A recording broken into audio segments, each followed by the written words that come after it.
Hello, I'd like to deposit this to checking. Fate is a fickle master. What? The future is uncertain. Okay, and what's my account balance? The horizon is cloudy. I see a long, treacherous voyage filled with great peril. Look, can I just get a deposit slip or something? A fortune bank teller. Surprising. What's not surprising? How much you could save by switching to Geico. I see a yellow-eyed serpent and a low APR. Geico. 15 minutes could save you 15% or more.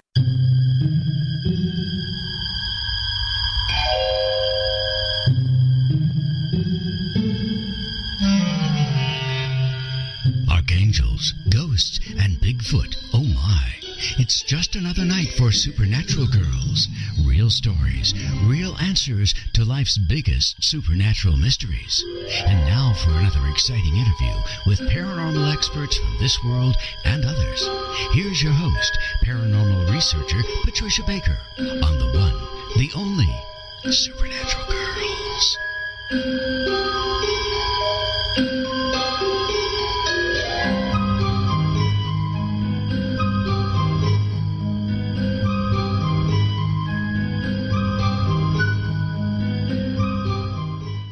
Welcome, everyone, to another exciting episode of Supernatural Girlz Radio. I'm your host, Patricia Baker.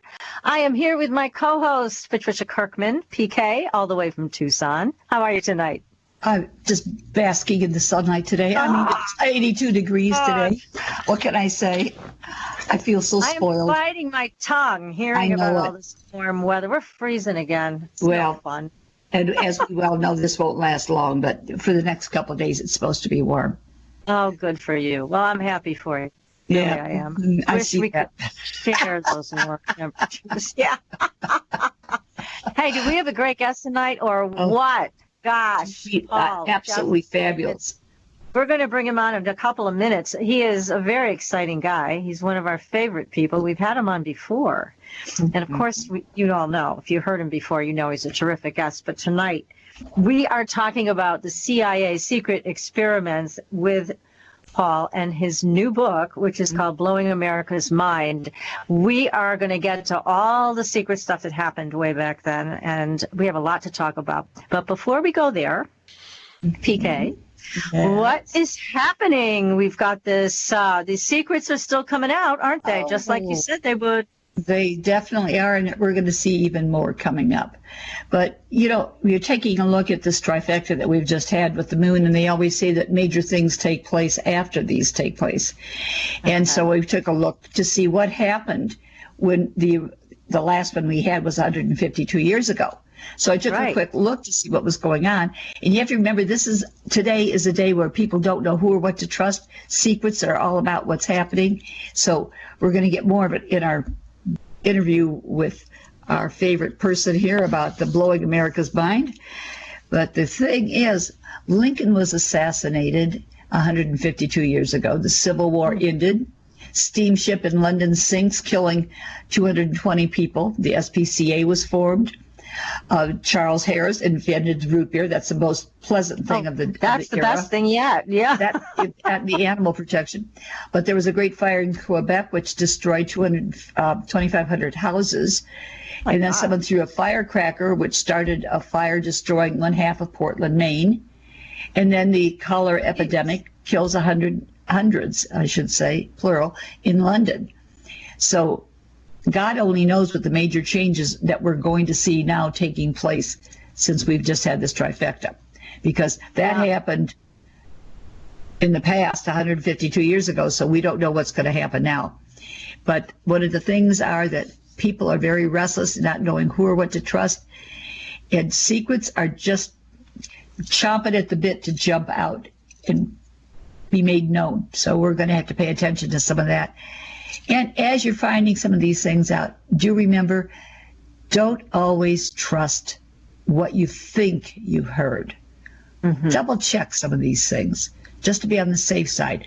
We've got a good example of trusting with looking at the book Blowing America's Mind, because it's all validated, it's shown, and it's in black and white right in front of us. Yeah, it's so get rid of what no longer trust these serves alphabet you. agencies, but maybe not. Maybe not. It's not and soup. we've got this memo that's going to be coming out any minute now. Oh, I cannot wait. It's about time that we get to see what's really been going on. So it's just like you predicted, so many secrets are going to come out. There's no holding them back. We are going to get to the bottom of a number of things that were forbidden before.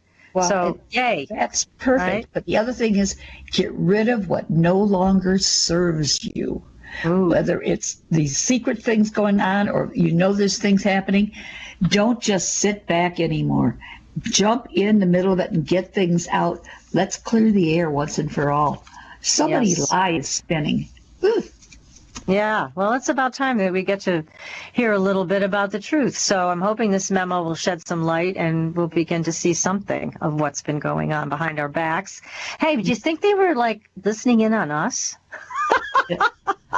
They could have been. Because Probably. we talk a lot about UFOs and secret projects. So, if they do, might be maybe we'll listening. teach them something.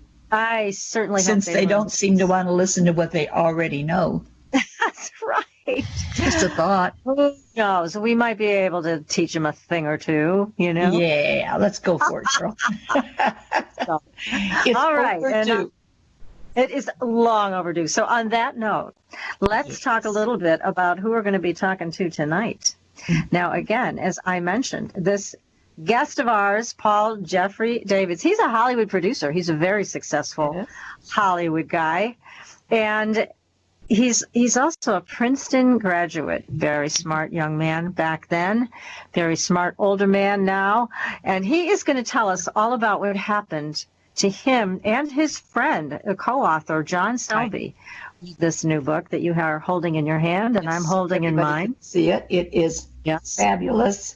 It's Absolutely great. And fabulous. we were talking about before we got on the air, it's like a novel. I mean, it reads like you just want to turn those pages because it's a great story. It's a scary story, though. It's a spooky story. This can be done in, quote, our country. Yeah. These are things that happen behind the Iron Curtain and places like that. Right here in the good old US of A. At Princeton. So let's bring our guest on. So, Paul, welcome to the show. Thank you, Patricia and PK. I really appreciated that rousing introduction and the recommendation of Blowing America's Mind. It is wonderful. Lucky for us that you wrote it. Yeah, thank you for writing it and enlightening all of us. I mean, we've heard about MK Ultra. We've heard some tales about what's been going on, but you lived it. You and John Selby. So tell us about how you got into this. I mean, we've read the book, but our audience is new to this. So if you could share with us how this happened. I mean, it was kind of a slow process of them taking you under their wing. Tell us all. What the heck happened back then? I'm happy to, Patricia. Let me first clarify what you mean by back then. Yes. John Selby and I are writing about what happened to us when we were psychology majors at Princeton University back in the late 1960s. And we both stumbled into very unusual employment at the New Jersey Neuropsychiatric Institute, which was near Princeton, and which had researchers there. They had psychiatrists, psychologists, some of whom were affiliated with Princeton, and some of whom were not. We had no idea when we volunteered to be guinea pigs, really, in deep hypnosis research and LSD research, that it was funded by the CIA. We'd never heard of MK Ultra. No one had back in the late 1960s. It didn't become declassified at all for 10 years later. So we got involved in the program with false assumptions, from what we were told about what we were going to be involved in.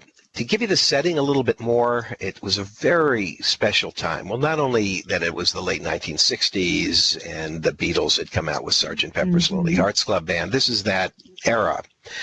But Princeton was then still an all-male school. It has changed drastically. It went co-ed in the fall of 1969. And it's had a lot of very distinguished lady graduates, including Michelle Obama, and two Supreme Court justices, current ones, Elena Kagan, Sonia Sotomayor, They went to Princeton. But Princeton for, hundreds of years was a male bastion. It was an all-male institution. It was quite exclusive. The rich dominated Princeton for many years. There are eating clubs there, exclusive clubs. Most of the students for most of the years of Princeton's existence were, very privileged and came from wealthy families. But then things changed, by we got to the 1960s, and I was a kid from Maryland, from suburban Maryland, not from a rich or exclusive family, Jewish background, and my father a college professor, my mother a teacher. And my co-author, John Selby, who lived all this with me, we were telling you the true story, what happened to us then. Mm-hmm. Right. He's from a cattle ranch, so he really is a cowboy. He grew up practically on horseback, and he came into Princeton like, I don't know if you ever saw Midnight Cowboy, but it was like, John Voight, the cowboy going to New York, it was completely out of place. Well, John Selby felt pretty out of place at Princeton. John. And I felt out of place in an all-male environment. So when I walked down Nassau Street, the street in front of the university, there's a kiosk there. This is way before we got our information from the internet. There would be ads posted on the kiosk, announcements of student meetings, clubs you could join, projects. And there was one that I saw that said New Jersey Neuropsychiatric Institute looking for deep hypnosis subjects. You'll be trained to undergo deep hypnosis at least once a week, and these sessions will open you up. It presented itself as something that would diminish your inhibitions. You'd have greater consciousness, some terrific experiences, even improve your sex life. Wow, it does. That'd get a college boy right away, wouldn't it? Yeah. So I checked into it and learned very quickly that the head of the program there was a very famous psychiatrist named Dr. Humphrey Osmond. Now, if you've ever in your life said the word psychedelic, Dr. Humphrey Osmond came up with that term. It means mind manifesting. He was a psychiatrist originally from England, then went to Saskatchewan, Canada, where he participated in peyote rituals with the Native American church. That's mescaline. And he began researching the category of drugs that mescaline is part of, which includes LSD-25, it includes psilocybin, the magic mushrooms. And he wanted a better term than what they were using then, which was psychotropic drugs, or psychotomimetic, meaning mimics psychosis. So as a curious researching psychiatrist, he asked himself the question, do these drugs really mimic psychosis? If you take LSD and you go off on an 8 to 10, 12-hour trip, this extraordinary experience, which changes all your perceptions, but makes it almost impossible to function, in a normal sort of way, are you inducing a temporary psychosis on yourself? Is that what a schizophrenic who's in a mental hospital sees and thinks and feels? Or is it something very different? So he was into this research before he got involved with the CIA. Now, the CIA. Why the CIA? Why did they have their hands in this? Yes, exactly. And feel free, by the way, this is sort of a monologue. Feel free to interrupt me if you have. Oh, don't worry, we will. But we're enjoying this so much. So the build-up to it. Take us through it. The CIA, going back to the early 1950s, realized that Russia was involved with, the Soviet Union was involved with mind control research and research of esoteric drugs.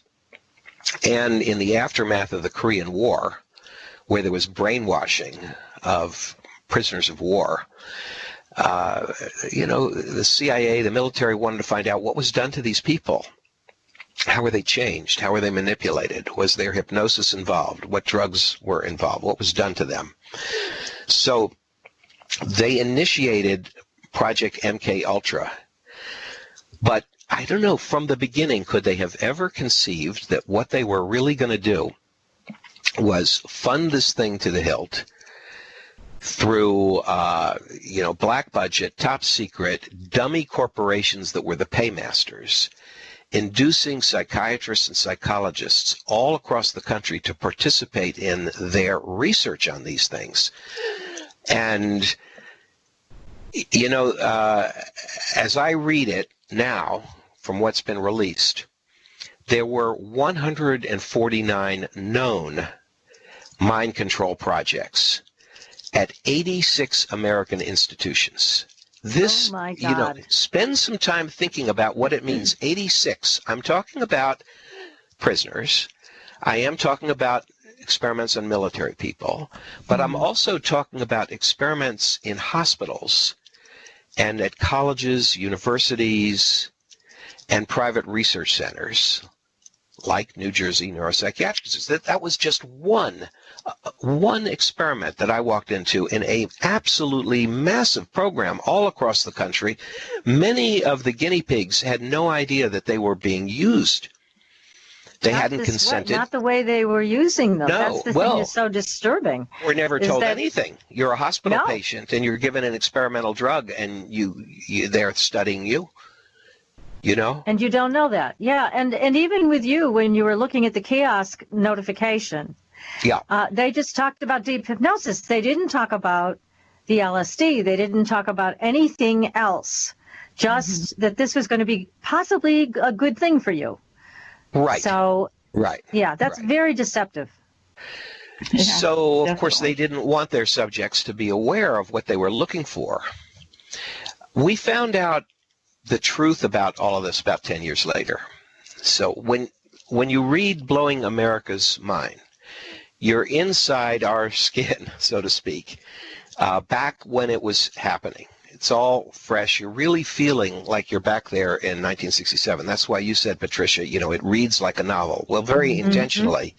Yeah. And yet, John Selby and I set out to tell exactly what happened to us, which we felt from early on was an extremely fascinating and unusual story because of the interrelationship between the two of us. He had been in the program a year before me. He had been subjected to deep hypnosis, hypnotic conditions, including blanking memory, wiping out the past, distorting perception, manipulating your sense of time, slowing time down, speeding it up, changing your sense of size, out-of-body experiences. He became a bird under hypnotic instruction and was told to fly away and was given hypnotic conditions in that state. And he became convinced that when he was brought back, they had done something to him, when he was out of his body as a bird, that he wasn't the complete person that he was before. He didn't know what conditions he was operating under at that point. Which is terrible, because one of the things that I felt so sad about is that this all happened fairly gradually. I mean, the side effects of this, the manipulations that they did. It's not like they gave you LSD and you jumped out a window and killed yourself, obviously. It wasn't that. It was this slow descent. Well, at first there was no LSD. It began innocently and innocuously enough with training to get into a deep trance. When you enlisted, you did have to sign a consent form, and I was 20, so I needed to get consent from my parents, who didn't want to give that consent, but I was so insistent. As a psychology major, I felt that working with this team I would learn a lot, and so they give you personality tests, they give you a hypnosis induction test to see whether you're susceptible to hypnosis. Not everyone is, or people are not equally susceptible. So they wanted subjects that they could train to go into very, very deep trances quickly. And so there would be a period of time of, I think it was a couple months, where you're trained to, you relax. It's a little bit like meditation at first, and the hypnotist voice is leading you and, taking you down into an altered state of awareness, which is sort of like between waking and sleeping, like that dream state you have just before awakening. They call it hypnagogic imagery. Mm-hmm. And you're not really conscious in a normal way during that time. And they will give you a word that they don't want you to remember. They'll instruct you, you won't remember it, which will become a trigger word, so that when you come back to the same place, sit down in the chair, and the hypnotist says that word, you'll go right back to that same state very quickly. They won't have to spend 20 minutes inducing the trance. But what they will do after they've triggered your state, they will deepen the trance, take you to a point where they'll put you under a specific hypnotic condition, and that what they want to do is study you and your behavior for the next few hours. So they give you a perception-altering hypnotic condition. They wake you up. You're woken up. You'll walk around the institute with them, maybe outside on the grounds, but you won't have a consciousness that your sense of reality has been altered. Maybe they've taken away any memory of your past. You won't even know who you are. You won't remember anything that's happened the day before or years before. That was one of John Selby's biggest concerns, that they wiped out his past very deliberately and put him through these manipulative conditions for an entire year. Now, as far as the LSD was concerned, they would never tell you that they were supplementing the hypnosis experiment with a psychedelic drug. They might, they would sometimes give a placebo. Sometimes they'd want you to think that you were under the influence of some exotic drug, but you wouldn't be. It would just be the hypnosis. Or other times, they would give you LSD, very small doses is what I'm talking about, like microdoses, and you would not know that you'd been given the drug. Now, when I say microdose, LSD 25 is so powerful, and it has its effect in such small amounts that 100 micrograms is sufficient to put somebody off onto a 6 or 8 hour, what we call a trip. Mm-hmm. That's a very, very, very small amount. That's right. So there we go. Here was John Selby, who'd been there a year, and they really wanted to keep their claws on him. He was a senior. He was graduating as a psychology major. They were offering him a full-time position at the Institute the following year as a hypnotist. They wanted to be able to continue studying him. And there was something about deferring his military service too, right? Didn't they offered him that? That was the big carrot held out. It was during the Vietnam War. Everyone was being drafted after college. The only way to not be drafted at that time, well, if you were medically unfit, okay, you got a 4F deferment, or if you went to medical school, they let you go to medical school, and then they would take you later after you were a doctor. And also they had a deferment for seminary students, which is really unusual. I mean, why somebody wants to become a chaplain, or, they go study religion to become a minister or something, why a deferment from the military? But they did, and those were the only 3 ways. So this was a big deal if he could get out of that, being drafted. Yeah, I mean, unless you Yeah. came from a military family and were convinced that you needed to enlist and you wanted to go fight in Vietnam. I think that was the minority of people that had that attitude. Exactly. So, most of us just wanted to have our lives, go on with our lives, and not have it interrupted by military service. So for John Selby, he was said, the work we're doing is it's considered in the national interest. And he was told that some of the support came from the National Institutes of Health, National Institutes of Mental Health, which was true, that some of the money was funneled into, this was a top secret program. It was like a black program. So some of it did come from there, and some of it came from a dummy corporation called the Society for the Study of Human Ecology. Now, I don't even know what that means. I mean, have you ever heard of an? Have you ever heard of an organization? Well, what did you do today? No. Well, I got a job with the Society for the Study of Human Ecology. Well, what that job would have meant was that you were a paymaster. That you were a paymaster for the CIA, because that's where the checks came that paid the psychologists and the psychiatrists. So, yes, they enticed John Selby with the draft deferment concept, and so he really, and this is, I think, and I think you'll both agree with this, this is part of the real drama of the book, that you have this young man from the cattle ranch at Princeton who got into this hypnosis stuff and LSD and really wanted, at a certain point, to get out of it. He felt that he was being haunted, damaged, that the hypnotic conditions were not being erased. He was having flashbacks of things that had happened under hypnosis, and sometimes at critical times. For example, he became a champion fencer on the Princeton fencing team. But if you have this haunting you, I mean, John Selby always called it the boogeyman. The boogeyman is then the boogeyman came from the New Jersey Neuropsychiatric Institute.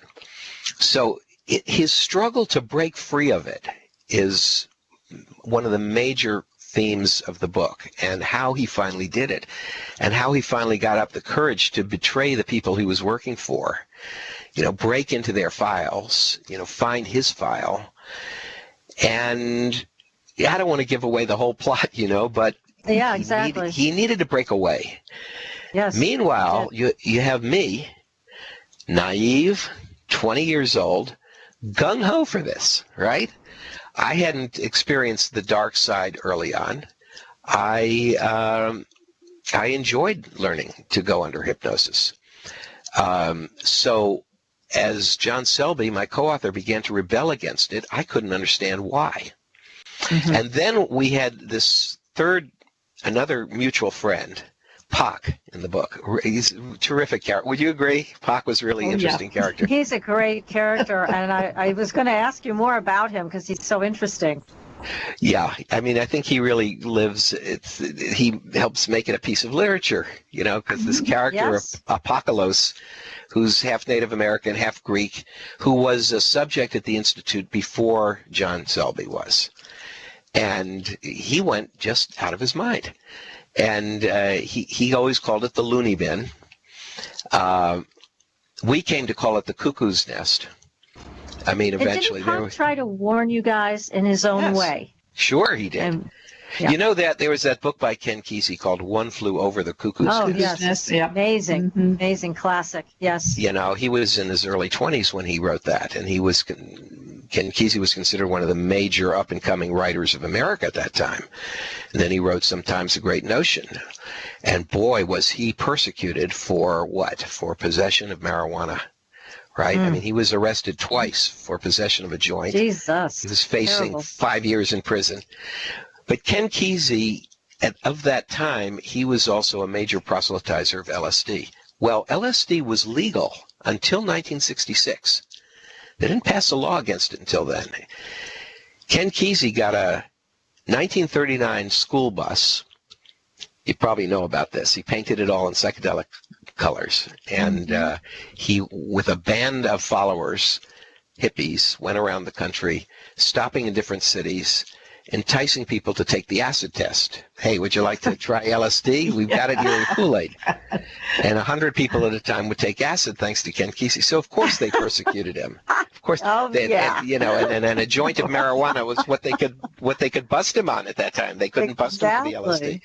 Oh, God. So, well, we're going to I'm going to interrupt you here, Paul, because we're going to have to take a very short commercial break. But This is a fascinating discussion. We've got questions lining up in the chat room from Ralph and Thomas and Zena. We're going to ask those questions on their behalf. If anybody has a question to ask, you can go to irnchat.com, irnchat.com. We'll ask your question for you with this fascinating discussion that we're having tonight with Paul Davids, Blowing America's Mind. We'll be back in a very few minutes. You're listening to Supernatural Girlz Radio. Stay tuned. Welcome back, everyone, to Supernatural Girlz Radio. I'm your host, Patricia Baker. I'm here with my co-host, PK, and our guest, very exciting guest tonight, Paul Jeffrey Davids, and he is the author of this book, Blowing America's Minds. Yes, it is. This is an amazing story. It's a true story of Princeton CIA mind control, LSD, and Zen, and he is giving us the inside scoop tonight on all of this. So I'm going to ask a couple questions of you, Paul, from our chat room. And this is from Zena, who's asking, did any of these kids' families not ask the school what was going on? That's a good one. I can't speak of many instances, but in the book, John Selby certainly deals with his problems with his own family. I mean, they were enraged by his involvement in this, and they actually cut him off. I mean, it got to the point where he couldn't go home for Christmas. But I don't know that the parents. My parents never interfered. They never tried to stop it. They would not the people who would have picked up the phone and said, what are you doing to my son? And, the changes and the influences were kind of subtle. So that's the best I can do with that question, I think. Yeah, and I think, too, back then, people had a much larger sense of trust with institutions, government, blah, blah, blah. So, they not wouldn't necessarily have thought to question it. Attention shoppers, clean up on aisle 14. Clean up on aisle 14. Someone dropped a jar of pickles. Pickles. Kosher pickles. Beatboxing at a big box store. Surprising. What's not surprising? How much you could save by switching to Geico. A red minivan has the lights on in the parking lot. Geico. 15 minutes could save you 15% or more. Geico. I mean, your parents' generation, not you, but your parents' generation. They wouldn't have questioned, Princeton. What's Princeton doing in this? Or the New Jersey Neuropsychiatric Institute is considered to be it doesn't exist anymore, but it was considered to be a reputable institution. Mm-hmm. It was also a mental hospital. There were full-time schizophrenic patients there in other buildings. We had this 3-story brick edifice that was the Bureau of Research that we went to. But when we drove down the long road from the entrance gate along a lake to get there, we passed buildings that had, patients who were there permanently. Eventually, after MKUltra was exposed and the names of these doctors and their connection to the program became public, they closed down the Bureau of Research. Interesting fate of what happened to the doctors involved at that point, who sort of scattered to the winds in different directions, and they changed the name of the New Jersey Neuropsychiatric Institute. It became a new institution called the New Jersey Developmental Center. Now, does that sound like a psychiatric hospital to you? No, it does not. No, but it still was, and it enabled them to retire all the files from before, because now it's a different institution. They're clean, okay? How about it? Yeah. Yeah, how about it? Sneaky. So, where would you like to go next? Yeah. Well, here's just one more question I'm going to ask before we have. We're going to go into why you did this now, why you and John decided to release this book now. But first, Thomas has a good question. He's saying, were you guys already experimenting with drugs prior to this? Question. No, neither of us. John Selby had his first experience being turned on with LSD by Dr. Humphrey Osmond.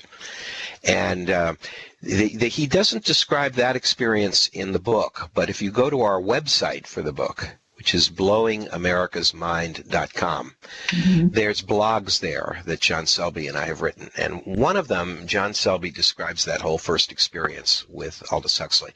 Now, let me just say, and as for myself, absolutely not. No experience. When you read the book, you'll see my first experiences when Pac, turns me on with grass for the first time. And I think that's a pretty funny chapter, really. But,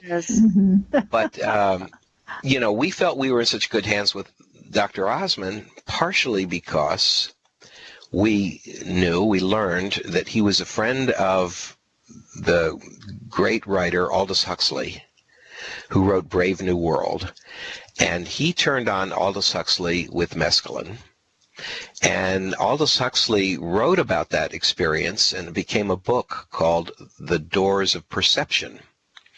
And that became a very famous, important book, maybe the best description of a psychedelic experience that we have as literature. Jim Morrison and the Doors, well, they took their name from that book, The Doors of Perception. So at that period of history, who wouldn't have wanted to experience this remarkable drug in the hands of Humphrey Osmond? Yes, professionals. Yeah, well, that was part of the motivation of getting involved in the Institute, because we were curious about these things. Very little was known about it then. I mean, the Beatles were beginning to promote it, Lucy in the Sky with Diamonds, and, they had been to the Orient, and they talked about how the psychedelic experience was like a sort of chemical route to nirvana, So a lot of people were being enticed by this kind of talk. And, like with Ken Kesey that I was talking about before, he turned on a lot of people just on the street. But for us, we were trying to do it in a sensible way, all right? And that was going to the Institute. So you thought. We thought. Yeah, it was exactly. funded by the CIA, and they had some nefarious purposes in mind in their research. And they were very nefarious. And again, let's go to that question we were discussing off the air, because as you mentioned, this is very important. This happened a long time ago. Why did you and John decide to release this material now? All right. We began writing the book a couple years after this happened. So we were still in our early to mid-20s, let's say. And it was still fresh on our minds. Everything that we could actually remember. I mean, John and I had to help each other break through some of the hypnotic blocking to bring it all to the surface for both of us. But we began writing this in the early 1970s, again, before anything was known about MK Ultra.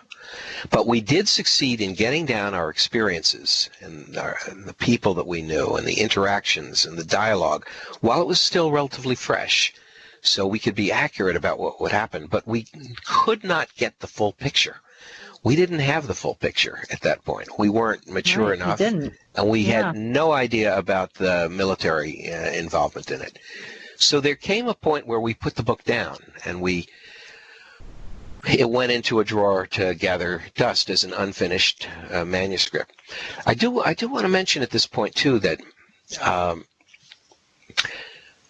when John Selby left the Institute under very unfriendly terms, which is in here, he and his girlfriend just picked up and left Princeton. He was being tailed by some spooks at that point, too. They were making themselves obvious.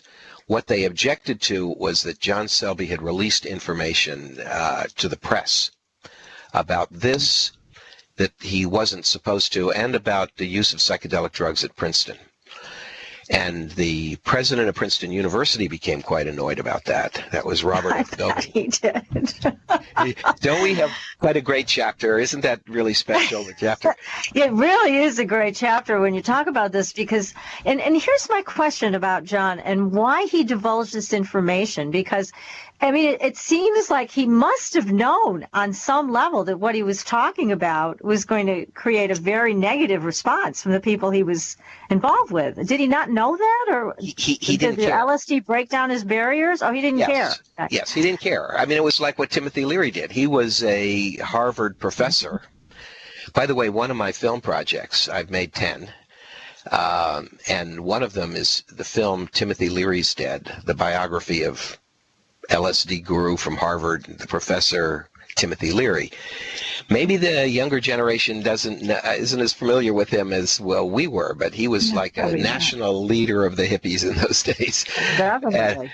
So he didn't care either what he said. You know, people, you know, they did that. Well, there's a chapter in the book of John Selby with the president of Princeton talking about LSD and the information that John has divulged to the media about drug use on campus, and Robert Goheen questioning him, really trying to understand, you know, why this was happening, and get at the answer for himself as to why would this young man, who was given the privilege of coming to Princeton from a dubious background as far as becoming an Ivy League student, you know, from the cattle ranch, why would he sort of turn against tradition and attempt to immerse himself in these drugs that changed his sense of reality, and these experiments that changed his sense of reality? And the president of the university kept saying, well, it sounds like you want to escape reality, that here I love the reality we have here, kind of intimating what's wrong with you, John. And John said back to him, you don't know what reality is. You won't know what reality is until this chemical, LSD-25, acts upon the diencephalon in your brain, which is the filter. The diencephalon is what limits the amount of stimulus and information that comes into our brain, so we can handle the barrage of wavelengths of everything that's out there. If you don't have that filter, you can't function. You're overwhelmed. Well, LSD takes down the filter, and you see the world in a new way. You see much more detail. You see things in minute detail, and you have a flood of not just sensations, but a flood of ideation, of thoughts that courses through your brain at an incredibly rapid speed. So it slows time down. I mean, normally you might feel, in the course of 5 minutes, you might be thinking about maybe 5 different things. You know, you spend a minute worrying about a meeting you have to attend, a minute worrying about your finances, you know, a minute thinking about a cousin who had an accident. But under the influence of the psychedelic drugs, you know, imagine having 100 thoughts in the same amount of time that normally you would have one. So it makes it like seem a big download. Yeah, it makes it seem like time stands still. So we have this chapter in the book of John Selby explaining all this to the president of the university. I mean, this really happened. It's accurate dialogue. You asked, why did we wait so long to release the book? Can I tell you? Everybody's dead. I just started to say that they're all dead now, aren't they? They're all dead. They're all dead. We used all the real names. It's safe. So they're all dead. And also we felt for many years we didn't dare. You know, we just didn't dare. We didn't know what the reaction would be of Princeton to our release of this book, or the CIA. You know, this is ancient history for the CIA. They've got more important problems of what's going on, you know, today. This happened a long time ago. But maybe some of this stuff is still going on. We would have no way to know. It's always been top secret, right? We don't know. We don't know what kind of experiments they might be doing today. Yes. We won't hear of it. But, you know, it is very interesting. But really, you know, the only reason Can I just say, go I ahead. just want to say regarding the president of Princeton, it's really interesting to me that when he finished his tenure as president of Princeton, President Richard Nixon appointed him as the United States ambassador to India, a nuclear-armed country. So wouldn't you think this would indicate that President Goheen had some deep government connections all along? I Right? think so. I would certainly think so. Okay. Yes. But you know how they compartmentalize things, in all of these agencies. So sometimes the left hand doesn't know what the right hand's doing. And that's a way they keep things very secret. So, but my God, I mean, we got to thank you and John for having the guts to bring this forward. I mean, you made yourselves very vulnerable in a lot of ways by writing this book. It was a risk. It was a risk. Yes. You know, the best movie I ever saw, in my opinion, about the craziness of the CIA and the left hand not knowing what the right hand is doing was made by the Coen brothers, and it's called Burn After Reading. Did you ever see that movie? No. No, I'm going to have to see it. Burn After Reading. Yeah. First read Blowing America's Mind, everybody, and then go see Burn After Do the other, right? movie. Yeah. All right. We're going to be so informed as to at least, again, what you brought forward, because it's your experience. You guys uncovered these hidden files. You knew what was going on by the end of all this. You had a clue that you didn't have when you first started. Well, by the end of our tenure at the Institute, we had a clue, certainly, and spooks were beginning to gather around our lives. When we left this, and I graduated Princeton, and John went from Princeton to the West Coast, and he actually entered a seminary. He wanted the draft deferment. I said there are only two ways you could get it. So can you imagine John Selby studying to be a minister? God bless him. One of the many books he's written is called Jesus for the Rest of Us. And I think that's a wonderful title. It's like, okay, what if you're not a devout believer, right? Well, you're one of the rest of us. Well, that's great. You can convey the message that way. I love it. How creative. But we went off into different directions. But when he left the Institute, and I was still part of it, I was still supporting the research, still happy to be connected with Dr. Osmond and Dr. Bernard Aronson. Bernie, we called him. Bernie Aronson was the head hypnotist, psychologist, a Princeton psychologist. Oh, wow, is he a complex personality. And I think we paint quite a portrait of him, don't we, Bernie? You do. You do. The problem was that Bernie, master hypnotist, hypnotizing a lot of boys. Well, he liked boys. You know what I'm saying? So there was that aspect of it too. Yeah, that's again another scary thing. He couldn't be trusted, and I learned that toward the end. And John Selby learned it along the way too. But the Institute warned me not to talk to him after he departed. That he had betrayed them, betrayed the research. Was telling lies about them, anything they could throw out there to say, cut off contact with him if you want to stay part of the research. And so I did. I did not talk to him for, it was a couple of years.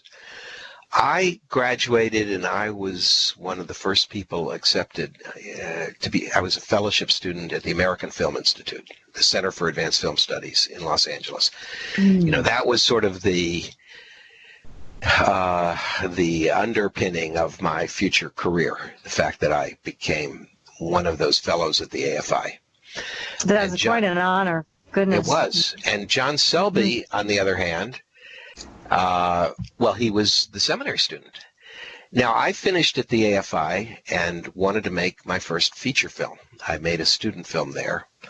And I wanted this story, Blowing America's Mind, to be my first real project, to get out there and get known at that time. Yeah. I'm talking, I was in my mid-20s. I had recently gotten married.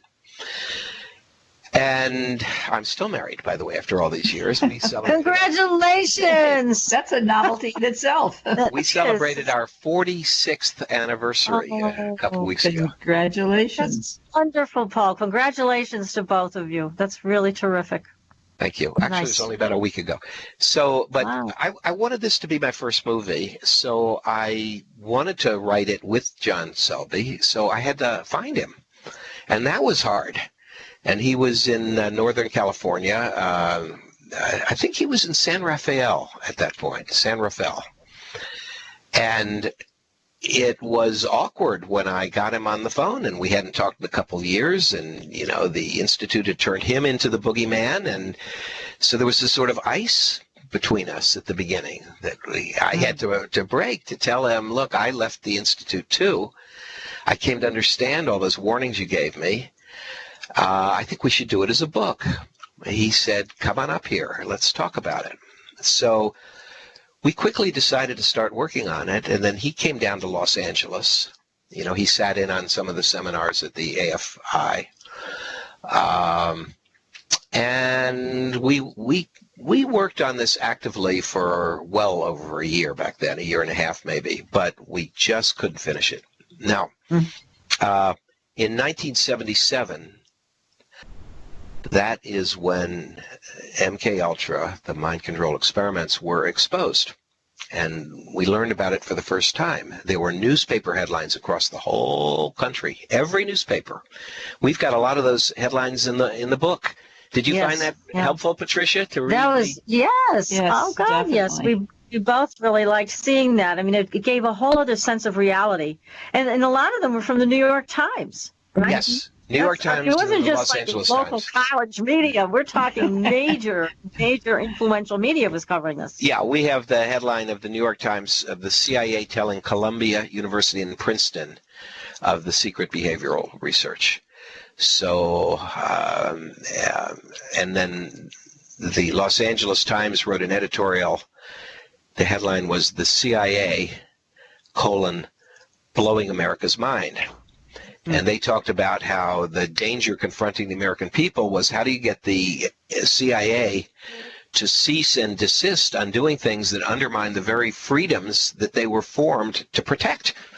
Exactly. So we liked that expression, blowing America's mind, and it eventually became the title of our book. We had like 20 other titles along the way. We couldn't quite decide, but finally that was it. Perfect. Yeah, and then it is perfect. We tried to finish the book in 1977 when these headlines came out. We worked on it probably for another year, and we couldn't quite get it. So we tried a couple more times through the years, but this was gathering dust in a drawer. John Selby was traveling the world. He was becoming a well-known writer and a popular writer, mainly of popular psychology, popular philosophy, and adventure stories. So he wrote a lot of books. He went to, he was in West Germany. He married a lady from Germany. Before that, he was in Mexico. He was in South America, in wild parts. He was in South Africa.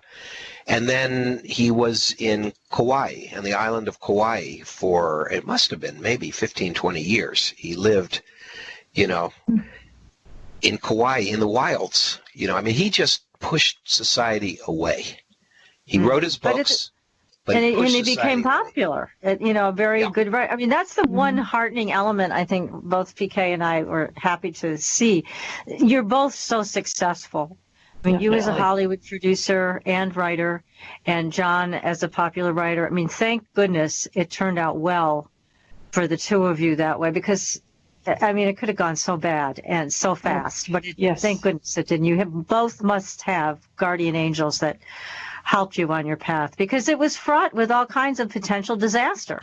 I mean, these people didn't have your best interest at heart, far from it. Quite the opposite. Not at all. You were guinea pigs. They didn't care about what happened to you. They just wanted their research at your expense. They really didn't care. Now, here's a question. That's the sad part. And I'm going to have to ask you this question. It's a great one after our next break, but it's a lot of great questions in our chat room, because we have the smartest audience in radio, I must say. Yes. So anyways, we are going to come back in just a minute or a few minutes, and we're going to continue this conversation with our fabulous guest, Paul Davids, who has written a book, Blowing America's Mind. And you're listening to Supernatural Girlz Radio. We will be right back, and hopefully with you. Welcome back, everyone, to Supernatural Girlz Radio. I'm your host, Patricia Baker, here with my co-host, PK, and our guest, a very exciting one tonight, Paul Jeffrey Davids, the author of Blowing America's Mind. We've got fabulous it right here. book. See it if you're watching us. An excellent book. It is. It does blow your mind. Doesn't it? It does blow your mind. And it's also Exactly. heartwarming because Yes. of the relationships that you learn about as these guys are going through this very dangerous, potentially very dangerous journey with the CIA behind it, which they did not know at the time. So here are a couple questions in the chat room for you, Paul. Ralph wants to know, what reason did the government ever give to conduct these experiments in secrecy? Well, good question. When the files came out in 1977, the head of the CIA then, under Jimmy Carter, was Stansfield Turner. This is not the same man that had put these experiments into operation. That man was Richard Helms. And Richard Helms got into trouble during the Iran-Contra scandal. Later on, lying to Congress, he was fined $1,500 for his missteps. But Stansfield Turner wanted to give reasons to the public because he when this came out, he wanted to say, look, the new administration here, this is not what we do. This shocked us as much as it did you. There's a quote of him from the New York Times saying he finds this abhorrent, that the agency's leadership allowed it to get involved in this. And they had Senate hearings for 2 days, and Ted Kennedy was involved. And they used those hearings basically to say, you've heard about MK-Ultra. It's part of the CIA's past. It's over. It won't happen again. So, but as far as the reasons it was done, they had their missions, they had their goals. One of the things they hoped to find was a way, forgive me if I mentioned this previously, but to erase the memory of retiring CIA agents of everything classified they knew. That is amazing to me that's what they were looking to do. Oh my God. So here are these people who give their lives in service, and now we're going to erase your memory. Yeah, and manipulate their mind in a permanent way. I mean, they were also looking for the perfect drug to make soldiers lay down their weapons on the battlefield, enemy soldiers. So they felt during the heat of the Cold War that they had the justification for what they did, but there were so many innocent Americans who were damaged by this. A few of them sued. There was a famous lawsuit over it involving Dr. Cameron up in McGill University in Canada, who was doing part of MK-Ultra and had really damaged some patients who came to him not that seriously ill, not seriously mentally ill, but with extreme anxiety or post-traumatic stress, trauma. And what he did to them just ruined their lives. I mean, he put them through, I don't know if the Nazis could have imagined those experiments. And so there was a lawsuit, and the CIA settled that lawsuit with those subjects. But they said at the Ted Kennedy hearing that they were going to track down the people that were victimized and make good by them. And, of course, that never happened. No, of course not. No. Hi. But here's another question. Yeah. I'm sorry. Go ahead, Paul. You want to wrap something up? No, I was just going to say that we weren't able to finish the book until last year, 2017. I had, I turned 70 a year ago in February. I have white hair now.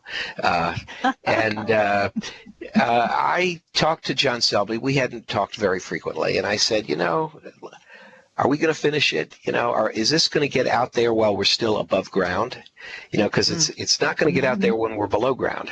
That's for sure. So I have a production company, Yellow Hat Productions, Inc., and a division of that is the publishing company, Yellow Hat Publishing. Waiting for New York to decide to publish this book, you'd drop dead 20 times before you'd get a yes. Absolutely. So I said to John, look, let my Yellow Hat Publishing be the publisher. I'll take care of everything. All we have to do is finish it. We have more work to do. There's things we haven't tied together.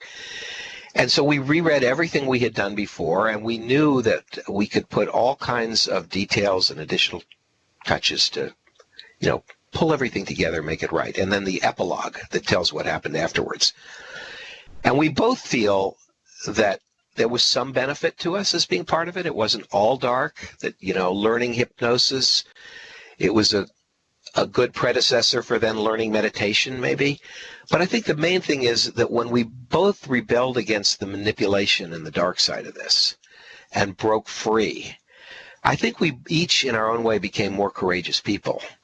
And Absolutely. part of that courage enabled me to have the career that I've had of making controversial films in Hollywood, independent films that I've had the good fortune to have them put out there by NBC Universal, one after the other.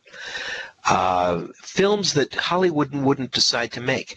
I got them made. I produced and directed them. And when they were done, was able to have NBC Universal be my main distributor. Showtime did the movie Roswell, which I did with Kyle MacLachlan and Martin Sheen and Dwight Yoakam. And then there was Jesus in India, which attracted a lot of interest. They released and is soon going to be shown in Italy. They're working on the Italian subtitles now, and I'm heading for Italy in May.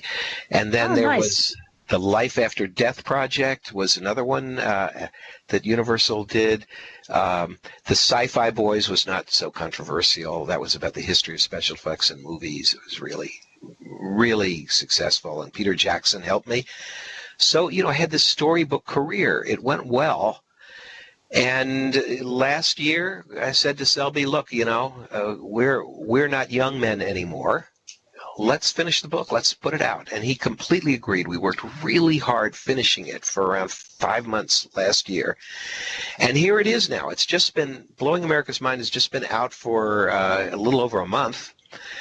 And I'm out there talking about it. And occasionally John Selby's out there talking about it too, but it's harder for him than it is for me. I can talk about him easier than he can talk about him.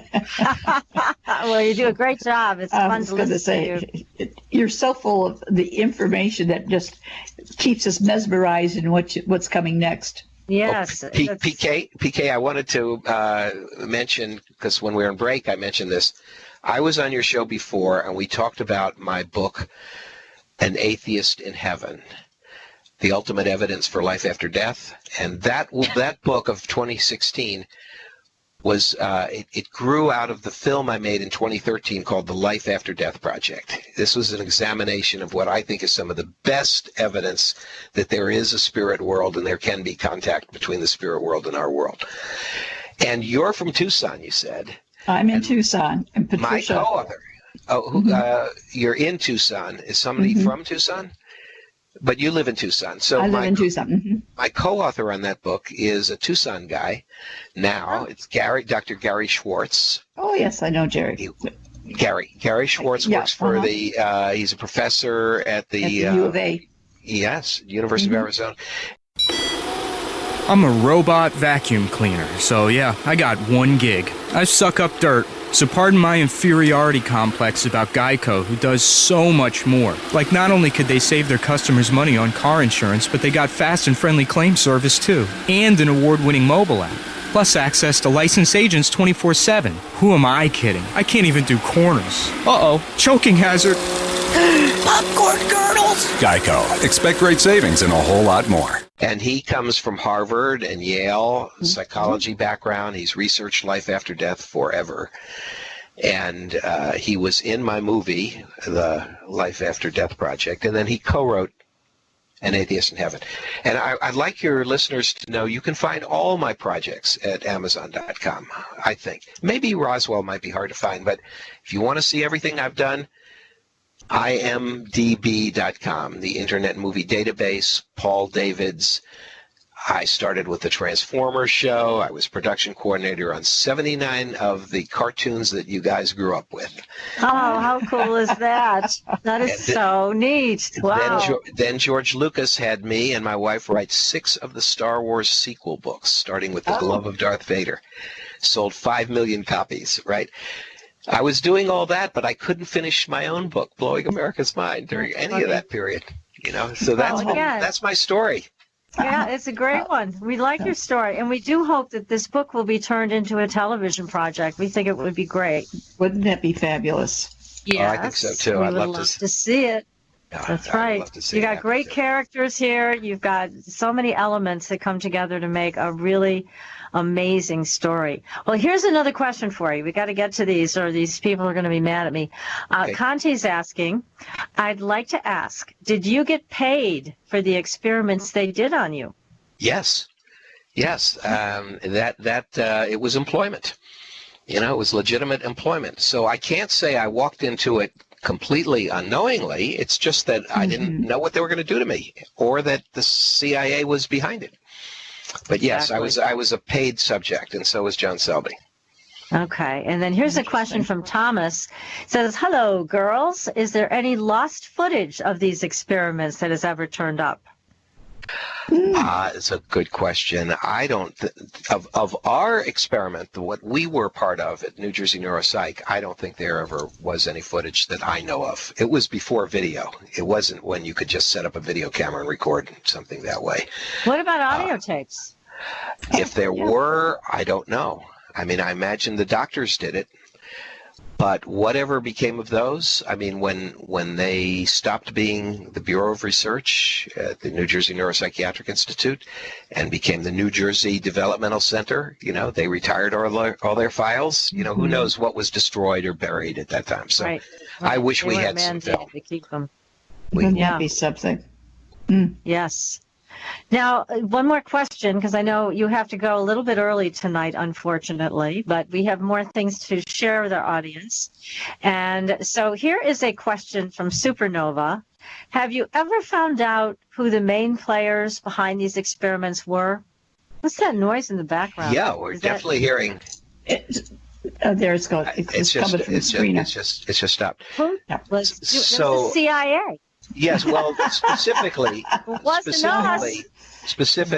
A man named Sidney Gottlieb was appointed the head of all the MKUltra projects by Richard Helms. So he oversaw it all, and he was the one who was ordered to destroy all the documents by Richard Helms. And somehow, 20 boxes of documents escaped destruction. They were found at Langley, Virginia, at the CIA headquarters, 1977. Years later, I mean, the files went back to 1952, but they were in boxes that were mislabeled deliberately, I'm sure, as the financial records of some other project. So Sidney Gottlieb was in charge of it all. And, and he was actually, you read the experiments and he sounds like he's an old Nazi. You read about his life and you read that when he retired, he devoted his whole life to his biggest hobby, which was folk dancing. All right. Go figure. Talk about not fitting. And he had a club foot. So how does somebody with a club foot, for heaven's sakes, devote themselves to? These people who worked for the CIA then, they had human lives too. They were interesting personalities. The story of Jim Angleton is massively interesting. He was head of counterintelligence. He figures into my movie Marilyn Monroe Declassified. The CIA's involvement with the death of Marilyn Monroe. You can see that movie, Amazon Prime. You'll learn a lot. It exposes a lot of secrets, just like this book. Yeah. So. Yeah, that's now I have things to watch. It's amazing. Definitely, Paul. Thank you, because there's been kind of not so many things that are good. So now we know to watch your stuff. At least we'll be entertained and we'll learn something at the same time. Couldn't ask for anything better.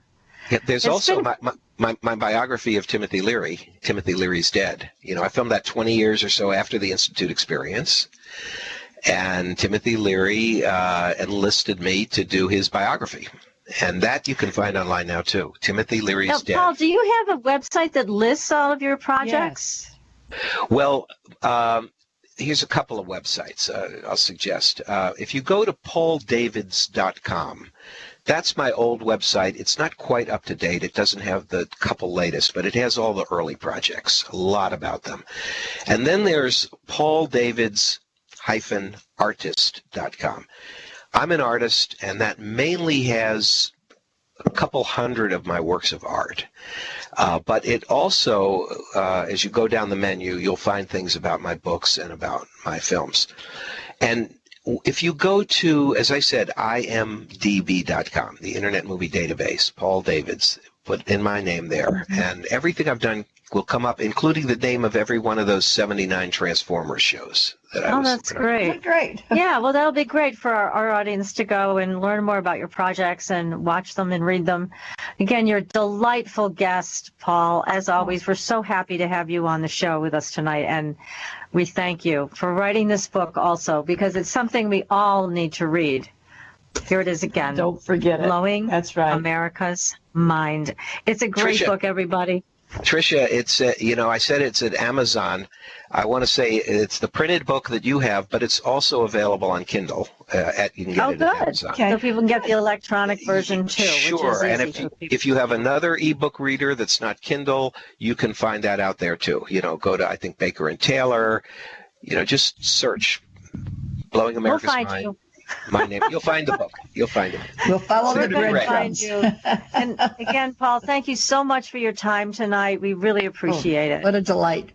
And Thank you you better both. keep us posted when this comes out on TV so we can announce it to our audience. Yes, definitely. I can only hope it happens. Thank you both. Oh, it will, of course. Okay. Yes.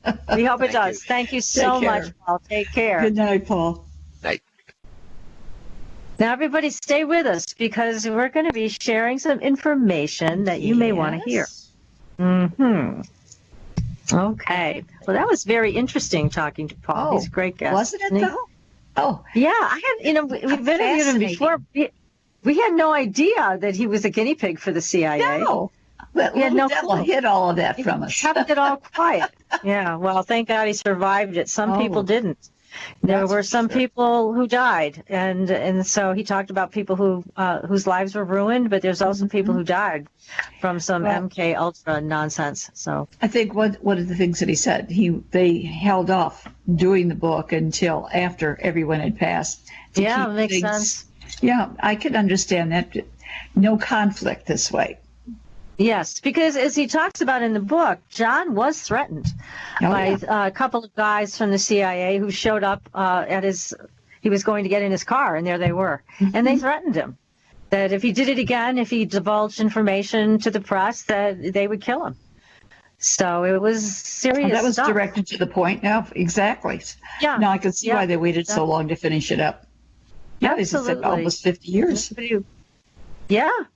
And it just shows the power of these agencies when they're doing things they really have no business doing, and especially with the level of secrecy and deception. So people are able to make really good decisions. If they had known what was involved, I bet you anything, they never would have gone down that road with those people. Well, some people are risk takers. They get a thrill out of finding out something different. But once they got involved, there was no way to really get out.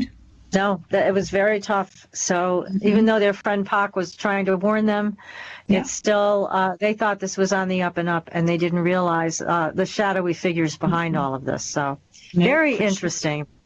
But we have a new show that we're going to be doing. Yes. And we wanted to tell everybody the great details. This is a prayer show, unlike any other prayer show that has been out over the airwaves. Now, it's going to be you, PK, and myself, and also George Lugo. And the name of the show is When Two or More Are Gathered, because when two or more are gathered, anything can happen, miracles happen. And they have. We have successfully done this before, and we're going to be offering our audience the opportunity to send to us, and this is on our website, supernaturalgirls.com, right at the top. You can send us an email of what you want prayers for. It can be for yourself, it can be for a friend, a loved one, it doesn't matter, a situation that you want resolved. Please send us your prayers. Send us your story of why this is important to you, why you want this to have a change in your life or a shift in consciousness or whatever it is. Maybe you want better health. Are you facing a serious illness? So send that information to us. Include your name or the name of the person you want us to pray for. PK, you're going to do their numbers. Now, we're not going to reveal the whole person's name on the air. That's not going to happen. Definitely not. But we will use the first name only so the person knows we're praying about them. And PK is going to offer insight based on the numbers. So we're going to do that. And then George is going to offer his psychic mediumship talents to also further provide information for the person we're going to be praying for. And then I'm going to bring in the spirit team. Who are the spirit team participants for this person? We're going to bring them in. And we're also going to bring in our own spirit team. So we have a lot of power coming in from the other side. Because as you know, if it's just one guardian angel, that's all well and good. But if you have a team, and now you're going to have 3 teams plus the person's team, this is going to be a very powerful experience for everybody, but most specifically for the person we're going to be praying for. So nobody's ever done anything like this before in this format. We're offering up so much information. It's obviously all free. We're doing this because we want to take our work up another notch and give back to our wonderful audience who's been loyal and loving us through the whole series of shows that we've done. We want to love you back and give you something that you can participate in. Also, as a prayer person, you can join us in the prayer. Or again, you can say, I want prayers for me. We will help you with that. So we're going to start that very soon. And we've already started getting requests. We are accumulating them. We're going over them. See how best we can help these people and offer up a prayer for them to have things shift in a very beautiful, positive, and graceful way in their lives. So you're all invited as participants. You can pray with us for these people who need prayers, or you can ask for prayers for yourself or someone that you know. So that's something that we are starting right here on Supernatural Girlz Radio. And we'll give you the date so that you'll know when to join us and to spread the word. Let people know. This is something new that we're, this is going to be a very... Never have too many prayers, right? I can't. I can't either. Need all the help I can get. Yes, we all do. And what a great way to come together with our terrific audience and just, share that power, share the presence of spirit in our lives and reach out to people who really need some help right now. We know there's a lot. We're going through a lot emotionally and physically in this lifetime. And what's going on in the world at large right now has many people frightened and scared because they don't know what direction to go. I've had some people send me their name and a birthday, just the month and day. That gives me a lot of information to be able to help them. And I know that with Patricia jumping in with her parts and George with his, my goodness, you just can't manage to not be successful. Yeah, we're going to make sure that it's successful, that whatever needs to happen will happen in the most graceful way. I mean, that's what this is all about, the things that we bring to our audience, I like to think are going to help them either to expand their consciousness or to improve their lives in some way. We are offering the best of what we know and the best guests that we can find. So this is just taking it to another level so people can really feel the power of the spirit and the power of the source that's around all of us. It's time to tune in. So we're going to help everybody do it. So if you're going to join us as a prayer participant, you're going to feel this too, even though we're focusing our prayer on some people who have requested it. You're also going to feel the power of this, and you will benefit as well. It's like something overflowing. The more you put in, the bigger it gets. The bigger it gets, the more people that are going to be embraced with it. Exactly. So please tell your friends, if they're interested in this kind of thing, they're welcome to join us. And we will have one of the biggest prayer circles ever. I know we will. And it will reach out and do the kind of work that we always were meant to do. So we're very happy to be offering this to everybody in our audience and beyond. So be sure to share this information. And again, go to our website, supernaturalgirls.com. That's where you will find the emails that you can send the prayer requests to. And you'll also find a direct contact for PK, a direct contact for me. If you have any questions, you can send those in as well. And we will answer you. So go to supernaturalgirls.com. Go to our Facebook page. We've got some terrific stories this week. Oh, my God. The paranormal world has just thrown its doors open. And we've captured a lot of them about invisibility and UFOs and all kinds of great stuff. And that's all on our Facebook page. So be sure to like us and follow us there to keep in touch with everything. Well, and we also know from what's taken place today with the trifecta with the moon and such, we know that there's going to be some shake, rattle, and roll coming very soon around all of us. So let's all hold together and hold hands and hang on. That sounds like a plan to me. So everybody, until next week, we will see you on the Blue Highway. Good night, everybody. Good night.